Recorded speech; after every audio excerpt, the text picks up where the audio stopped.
హుడాహ అని ఉంటుంది. హుడా అంటే హైదరాబాద్ అర్బన్ డెవలప్మెంట్ అథారిటీ అనుకోకండి. హుడాహ అంటే గొర్రె పొట్టేలు అని అర్థం అనమాట.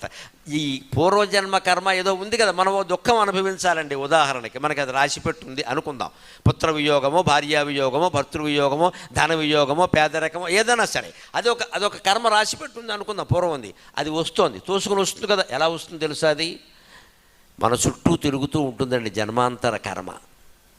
మనం పరిశుభ్రమైన ఆచారాలు పాటిస్తే, మనస్సులో ఎప్పుడు భగవన్నామస్మరణ చేస్తే అది పైనే ఉంటుందండి, కిందికి రాదండి. దయచేసి ప్రయత్నం చేయండి, దయచేసి ప్రయత్నం చేయండి. వచ్చేసిందని రాకుండానే స్వాగతాలు చెప్పకండి జెండాలు పట్టుకొని. రాలేదు అది, మీరు రాకుండా చేయొచ్చు. పిల్లలు పుట్టే యోగం లేదనుకో. యోగం ఎలా ఉంటుందో తెలుసా? పుట్టవలసిన వాడు ముందు తండ్రి నెత్తి మీద తిరుగుతాడు. తల్లికి సంబంధం లేదు. దయచేసి ఆడాలని ఏమి అనకండి. పిల్లలు పుట్టడానికి కానీ పుట్టకపోవడానికి